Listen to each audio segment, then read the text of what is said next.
ঝাড়খণ্ড রাজ্যের একটি সেরা জলপ্রপাত হল ভাতিন্ডা ফলস। এটি কাটরি নদীর একটি ফলস। মরুদ্বীপে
অবস্থিত। কাটরি নদী আর দামোদর নদ দুটো হয়েছে।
চাঁদার জন্য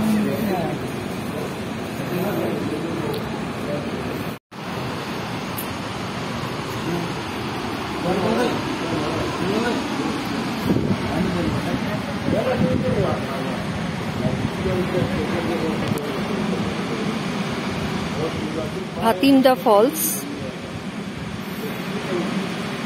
ধানবাদ। আজ আমরা এসেছি এখানে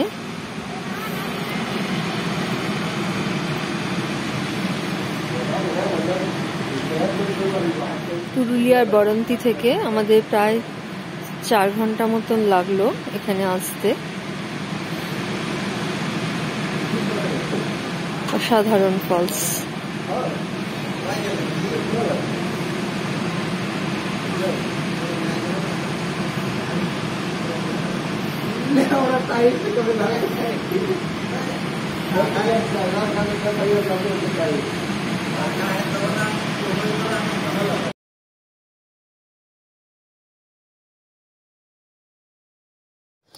ভাতিন্ডা ফলস দেখার পরে প্রায় 1 ঘন্টা 15 মিনিট জার্নি করে আমরা এসে পৌঁছেছিলাম তোপচাঁচি লেকে। এবং আমরা দূর থেকে খুব ছোট্ট পরেশনাথ মন্দির দেখতে পেয়েছিলাম। তোপচাঁচি লেকের সৌন্দর্য অসাধারণ এবং এইটি একটি পিকনিক স্পট। আমরা অনেককে পিকনিক করতে এখানে দেখেছি। জায়গাটা খুব সুন্দর।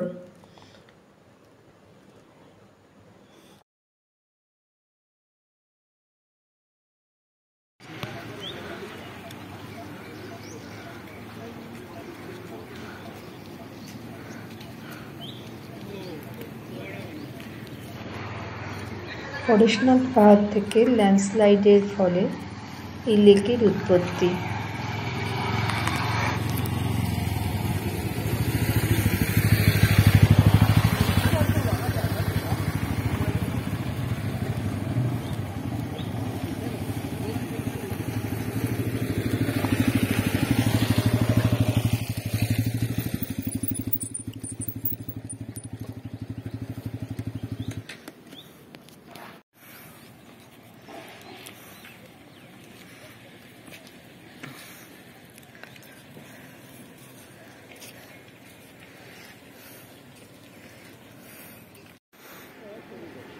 তোপচাঁচি লেক, ঝাড়খণ্ডের।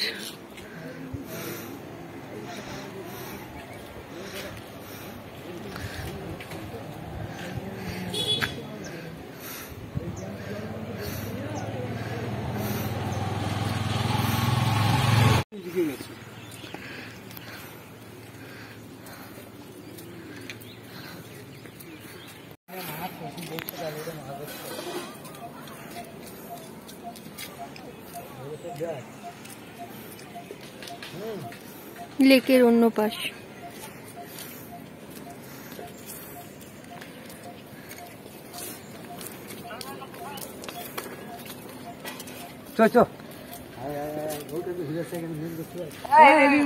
এখানে আমরা প্রচুর পলাশ ফুল গাছ দেখতে পেয়েছিলাম।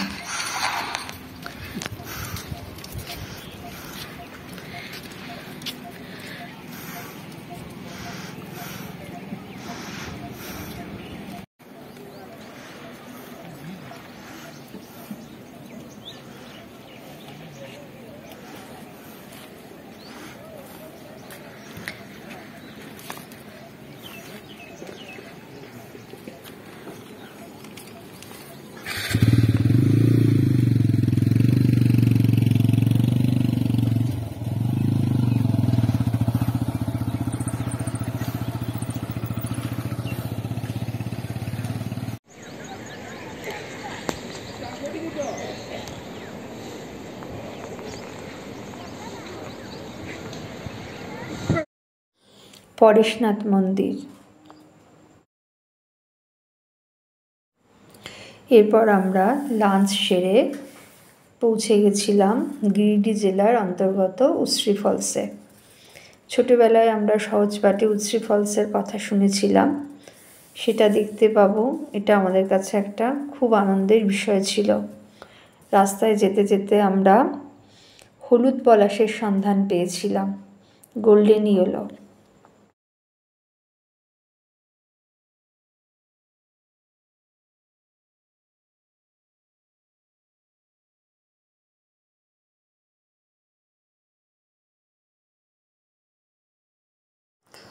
বরাকর নদের উপনদী এই উশ্রী, তারই ফলস উশ্রী ফলস বা উশ্রী নদীর ঝর্ণা।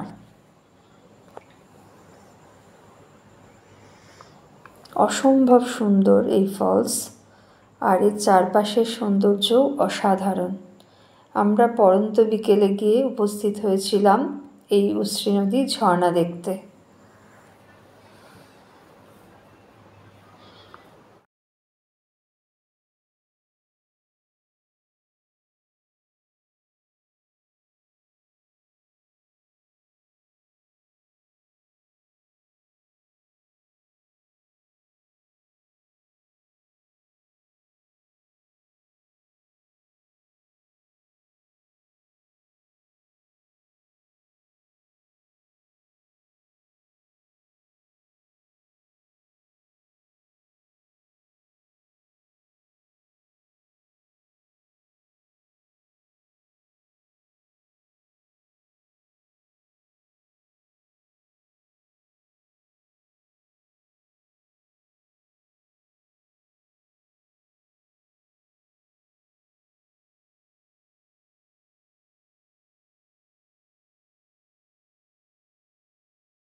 আমরা ধানবাদে অসংখ্য কলিয়ারি দেখেছিলাম, মানে কয়লা খনি, তারই দুটো ছবি আমরা তুলেছি।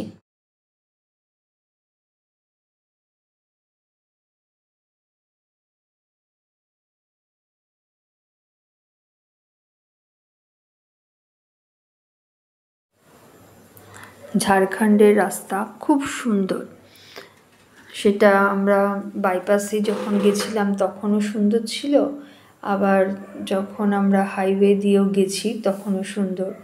জঙ্গলের মধ্যে দিয়ে রাস্তাও খুব সুন্দর ছিল। আমরা বরন্তি থেকে যখন স্টার্ট করি তখন আমাদের গাড়ির ড্রাইভার রোহিত বলেছিল যে দুটো রাস্তা দিয়ে ধানবাদ পৌঁছানো যায়। একটা রাস্তা শর্ট রুট কিন্তু খুব জ্যাম হয়, আর একটা রাস্তা ছিল পাঞ্চেত দিয়ে। তো দ্বিতীয় রাস্তাটাই ও সিলেক্ট করেছিল জ্যাম এড়ানোর জন্য। আমাদের জার্নিটাও ছিল অনেক ঘন্টার, কিন্তু রাস্তা ভালো থাকায় আমাদের অতটা কষ্ট হয়নি। আর প্রাকৃতিক সৌন্দর্যের মাঝে আমরা হারিয়ে যাচ্ছিলাম, ফলে জার্নির কষ্ট অনেকটাই লাঘব হয়েছিল এই সুন্দর প্রকৃতির মধ্যে থেকে। তোপচাঁচি লেক থেকে উশ্রী নদীর রাস্তাটাও ছিল খুব সুন্দর। ধান ক্ষেত ছিল, অনেক জঙ্গল ছিল, কিন্তু রাস্তা ছিল অপূর্ব।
নমস্কার। পরদিন সকালে আমরা রেডি হলাম, ব্রেকফাস্ট সেরে লাগেজ নিয়ে আমরা বরন্তি থেকে আমাদের গাড়ি নিয়ে এসেছিল রোহিত, সে গাড়িতে উঠলাম। আমরা এখান থেকে চললাম ঝাড়খণ্ডের ভাতিন্দা ফলস দেখতে। আমাদের গাড়ি এগিয়ে চললো, সে আমরা আস্তে আস্তে পাঞ্চেত ড্যাম ছাড়ালাম, ছাড়িয়ে গাড়ি আমাদের এগিয়ে চললো। এগিয়ে গিয়ে ধানবাদে পৌঁছলাম আমরা। ওখানে আমরা একটু খাবার খেলাম, খেয়ে আবার গাড়িতে উঠলাম। এবার আমাদের গাড়ি এসে পৌঁছলো ভাতিন্ডার ফলসের সামনে। ওখানে আমরা নামলাম। সত্যি ফলসটা খুব সুন্দর, দারুণ লাগছিল। ওখান থেকে আসতে সহজে মন চাচ্ছিল না, অনেকক্ষণ কাটালাম ওখানে। তারপরে এক সময় ওখান থেকে আমরা আবার গাড়িতে করে রওনা হলাম। এবার আমরা যাব তোপচাঁচি লেকে। গাড়ি আমাদের একসময় এলো তোপচাঁচি লেকে, তার সামনে বিশাল জায়গা, মাঠ, ওখানে দেখলাম অনেকে পিকনিক করছে। তারপর আমাদের গাড়ি গিয়ে লেকের কাছে দাঁড় করালো। এখানে দূরে পরেশনাথ পাহাড়ও দেখা যায়, আর লেকের কাছে একটা শিব মন্দির আছে। আমরা এগিয়ে গিয়ে দেখলাম, মন্দির পর্যন্ত গেলাম না, তবে অনেকটা হাঁটলাম, বেশ ভালোই লাগছিল ওখানে। ওখানে কিছুক্ষণ কাটিয়ে আমরা আবার গাড়িতে উঠলাম। গাড়িতে করে আমরা গেলাম একটা ধাবার কাছে। ওখানে আমরা লাঞ্চ করলাম, করে আবার গাড়িতে উঠলাম। এবার আমরা যাব উষ্ট্রী নদীর ঝর্ণা দেখতে। এখানে সবই বেশ দূরে দূরে, অনেকক্ষণ ধরে গাড়ি চললো। আর আমার ছেলে সারাক্ষণ খালি পলাশের ছবি তুলেছে, আর ওর খালি দুঃখ ছিল যে ও হলুদ রঙের পলাশ দেখতে পেল না। কিছুটা যাওয়ার পরে ও হঠাৎ বললো, এই তো হলুদ রঙের পলাশ রয়েছে। রোহিতকে বললো, তুমি গাড়ি একটু পেছনে নাও। গাড়ি পেছনে নিলে ও নেমে হাঁটা দিল। গ্রামের পাশ দিয়ে রাস্তা, ওখানে গিয়ে দেখলো ইট ভাটা রয়েছে, কতগুলি ছেলে খেলছে। রোহিত দেখলো যে ও যাচ্ছে, ও গাড়ি বন্ধ করে ও পিছে পিছে ছুটে গেল। গিয়ে দুজনে বেশ সময় লাগলো, ওদের আমরা দেখতে পাচ্ছিলাম না, বেশ অনেকটা দূরে। তারপরে ওরা বেশ কিছুক্ষণ পরে এলো, হাতে ফুল নিয়ে আর ছবি তুলে। হলুদ ঠিক বলা চলে না ফুলগুলিকে, একটু সোনালি আভা, খুব সুন্দর পলাশ। এরকম পলাশ জীবনে দেখিনি। ওই পলাশ নেওয়ার পরে আবার আমাদের গাড়ি চললো, এগিয়ে চললো গাড়ি। কিন্তু বেশ তখন বিকেল হয়ে এসেছে, সন্ধ্যা একটু আগে আগে। আমরা বললাম কি আমরা পৌঁছতে পারবো সন্ধ্যার আগে? অন্ধকারে তো কিছু দেখতে পাবো না। রোহিত বললো, হ্যাঁ পৌঁছে যাবো আমরা। গিয়ে সন্ধ্যার আগেই আমরা উষ্ট্রী ঝর্ণার কাছে পৌঁছলাম। খুব ভালো লাগছিল ঝর্ণাটা, সেই রবীন্দ্রনাথ ঠাকুরের কথা মনে পড়ছিল। উষ্ট্রী নদীর ঝর্ণা দেখতে যাব, সেই উষ্ট্রী নদীর ঝর্ণা দেখতে পেলাম, বেশ ভালো লাগলো। অনেকক্ষণ থেকে আমরা এবার গাড়িতে উঠলাম। অন্ধকার ঘনিয়ে এসেছে চারপাশে। আমাদের গাড়ি এবার ফুল স্পিডে ছুটে চলল মাইথনের উদ্দেশ্যে। ওখানে আমরা শান্তিনিবাসে থাকবো। তারপর যখন রাত হয়ে এলো, প্রায় 8টাও বেজে গেল, তখন আমরা মাইথন ড্যামের উপর দিয়ে এসে পৌঁছলাম। মাইথনের যেখানে আমরা থাকবো শান্তিনিবাস, তার আগে গাড়ি থামালে আমরা একটু মা কল্যাণেশ্বরীর মন্দিরে গেলাম, কিন্তু মন্দির তখন বন্ধ হয়ে গেছে, 8টা বাজে। মন্দিরের দূর থেকেই প্রণাম করলাম মাকে, করে আবার গাড়িতে উঠলাম। গাড়ি এবার আমাদের শান্তিনিবাসের সামনে এলো। আমরা ওখানে থাকলাম, রাতে ডিনার করলাম, করে শুতে গেলাম। আজ এই পর্যন্ত, নমস্কার।